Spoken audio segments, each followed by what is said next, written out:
Silent Hill 2 Remake. I've got to say, it totally nails that eerie, unsettling vibe that made the original such a classic. I mean, Silent Hill 2 is already one of the most iconic horror games out there, but this remake, it's like they took all the stuff that creeped us out back in the day and cranked it up with these incredible graphics and sound design.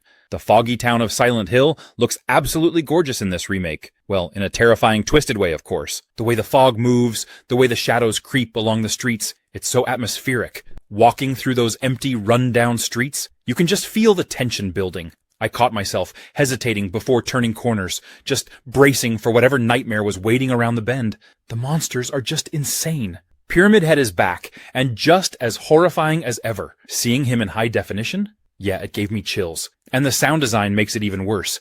In the best way. You'll hear these distant, unsettling noises, and it just puts you on edge the entire time.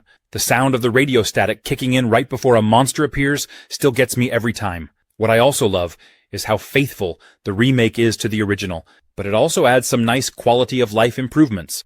The controls feel smoother. The combat is a little more refined, but it still keeps that you're not some action hero vibe.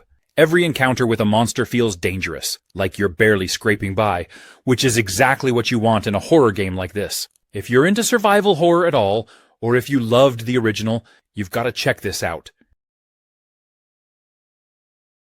Rise, Son of Rome. You know, when I first fired up Rise, I wasn't entirely sure what to expect. I'd heard mixed things over the years, but it really surprised me in a lot of good ways. Right from the start, the visuals pulled me in. I mean, this game is stunning. The world of ancient Rome looks so alive, from the grand architecture to the battlefields dripping with atmosphere. It's one of those games where you can just stop and admire the scenery. But Rise isn't just about looking pretty. The combat, while simple, is incredibly satisfying. Yeah, it's not the most complex system out there, but once you get into the rhythm of sword swings, dodges, and finishing moves, it feels epic. There's a real sense of power behind each blow, and the slow-motion finishers, pure cinematic brilliance. It made me feel like a gladiator, right in the thick of battle. The story, too, deserves some praise. Marius Titus, the game's protagonist, has a journey that's as much about personal revenge as it is about the fate of Rome itself. The way the narrative unfolds keeps you invested. And let's not forget the voice acting. It's top-notch, really bringing the characters and drama to life. One of the coolest things about Rise is how it captures the brutal reality of Roman warfare. You can tell the developers paid attention to detail, especially in the way soldiers fought, and how battles were choreographed. There's something genuinely immersive about leading your troops through a formation, calling out orders, and fighting alongside them.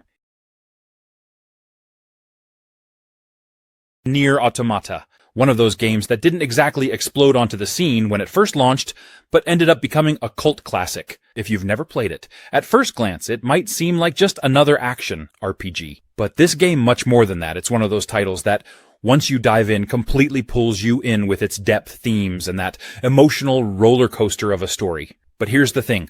When it first came out, not a lot of people were talking about it. Sure, it had fans, but it didn't immediately blow up like some big AAA game.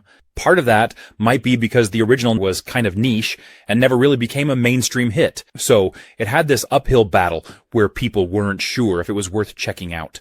The game is weird. And I say that in the best possible way. It doesn't hold your hand, it doesn't give you a typical RPG experience, and the story can get really out there. You've got androids questioning the meaning of life, robots acting like humans, existential dread, and more than a few mind-bending plot twists. For some players, it was a little too philosophical.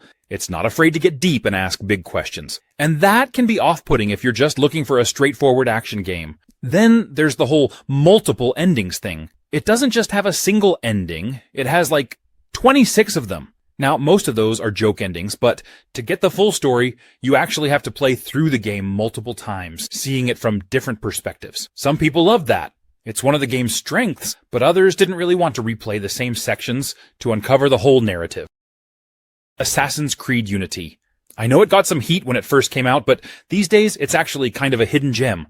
Paris during the French Revolution is just incredible. The city feels so alive with all the chaos of that time period. People rioting in the streets, vendors yelling, revolutionaries everywhere. You really feel like you're in the middle of it all. What I love most about Unity is the detail in the city. The way they've recreated Notre Dame and all the landmarks is just breathtaking. I mean, it's Paris, Who wouldn't want to explore every nook and cranny?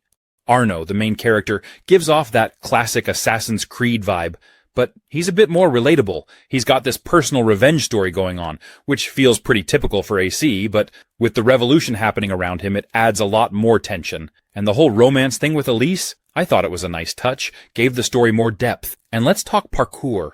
The parkour in Unity is easily the best in the series. It just feels so smooth.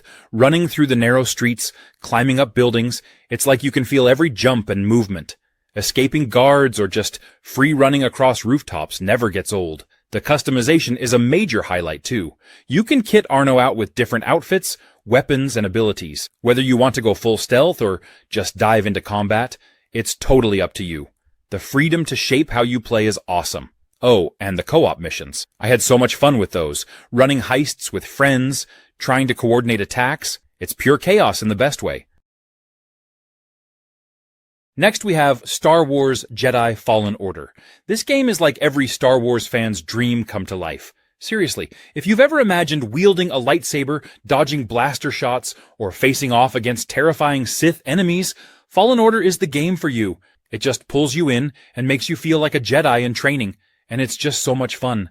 This game takes you all over the Star Wars galaxy, from lush forests to crumbling ancient ruins and everything in between. Each planet has its own feel, its own mysteries, and its own set of enemies and challenges. There's this amazing sense of adventure as you move from planet to planet, uncovering secrets, exploring caves, and finding new paths. And the level design is a blast.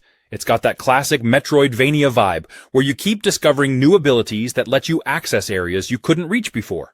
You're constantly rewarded for exploring and backtracking, which just makes the whole journey so satisfying. Swinging a lightsaber in Fallen Order feels right. There's a weight to it, and when you deflect a blaster bolt back at a stormtrooper, pure joy. The combat strikes this perfect balance between fun and challenging. It's not button mashing. You actually have to time your attacks, parries, and dodges to succeed, which makes every encounter feel intense and meaningful. Plus, as you go along, you get to customize your lightsaber. You can pick different colors, hilts, and other parts to make it feel like your weapon, which is just such a cool touch. Fallen Order has an incredible story. Mafia Definitive Edition. Alright, so I just finished this game, and honestly, I'm still processing how good it was. You know when a game just sticks with you? That's how this one feels. I've always had a soft spot for the original Mafia, but this remake? Wow. They really outdid themselves. It's like stepping into the 1930s for real. First off, the atmosphere. I don't know how they nailed the vibe of that era so perfectly. The city of Lost Heaven is just alive. Every little detail, from the cars to the buildings to the music, it really pulls you into that world. There were moments when I just wanted to drive around and take it all in, not even worrying about the mission at hand. Like, who knew 1930s radio stations would get me this hyped? And the story, it's not just a typical mobster narrative. You really get invested in Tommy Angelo's rise in the Salieri crime family. It's like playing through one of those classic gangster movies, but you're in control. I actually found myself sympathizing with him, which is wild considering, he's a criminal. But the voice acting, the facial expressions, it's all so believable. It draws you into the point where you care about these characters, even when they're making some seriously bad choices. Gameplay-wise, it's got that nice balance between action and story. Sure, there are shootouts and car chases, but I think what got me hooked was how well-paced it all felt. It doesn't rush you. The combat feels more polished this time around too. And the driving? I never thought I'd say this, but driving those old-school cars was actually fun. BioShock. It changes the way you think about storytelling in video games. It's set in Rapture, this underwater city that was meant to be a utopia. But when you arrive, things have clearly gone very, very wrong. From the moment you step out of that bathysphere and see the city for the first time, you know you're in for something special. The atmosphere is just dripping with tension and mystery, and it pulls you in immediately. The story is a masterpiece. Without getting into spoilers, let's just say that it's filled with twists and turns that keep you hooked the entire way. And the way the game tackles themes of power, control, and free will, it's on another level. The characters, like Andrew Ryan, are unforgettable, with some of the most iconic lines in gaming history. You're constantly questioning what's really going on, and by the time you get to the big reveal, it's absolutely mind-blowing. The combination of guns and plasmids gives you a ton of variety in combat. You're not just shooting enemies. You're using all sorts of powers like shooting electricity, freezing foes, or even setting them on fire. The game gives you so many ways to approach every situation, and that makes each encounter feel fresh. Plus, there are the Big Daddies, these towering, armored monsters that protect the little sisters. Every fight with them feels like a boss battle, and it's always intense. The moral choices in the game are another standout feature. You can choose to either save or harvest the little sisters, and those decisions have a real impact on how the game unfolds. Metro Exodus. This game is something else. If you're into immersive worlds with deep storytelling, this one's going to grab you right from the start. I remember jumping in, and immediately, I felt like I was actually there, trudging through the post-apocalyptic Russian wasteland, feeling every bit of that bleak, yet oddly beautiful atmosphere. What's really cool about Metro Exodus is how it takes the series from the underground tunnels and opens it up to these massive open areas without losing that signature claustrophobic tension. You still get those tight, nerve-wracking moments where you're creeping through dark, creepy tunnels. But now, you also have these wide-open spaces that make you feel a sense of freedom and danger at the same time. There's something about walking through a desolate, snowy wasteland and then hearing the distant howl of a mutant that gets your heart racing. Artyom's journey is such an emotional one.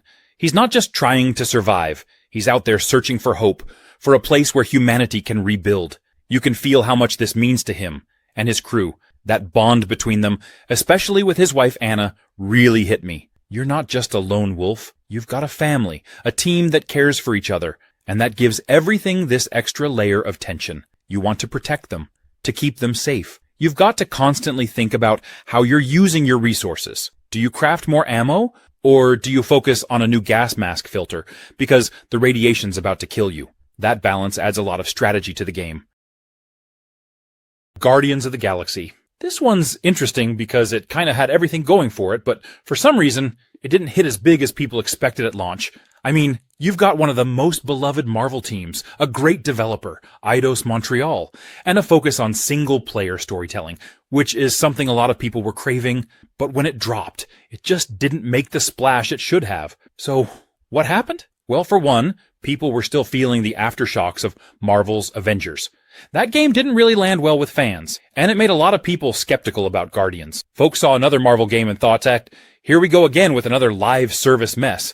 Even though Guardians of the Galaxy is nothing like that. It's a totally single-player, story-driven experience with zero microtransactions or live service elements. But it got lumped in with Avengers, and that hurt its initial reception. Now let's talk about the controversial stuff. The characters. Some fans were thrown off because the game's versions of Star-Lord, Gamora, and the rest of the crew didn't look or sound like their MCU counterparts. If you're used to Chris Pratt as Star-Lord, or Zoe Saldana as Gamora, it might take you a second to adjust to these new interpretations, but once you do, you realize they're actually great.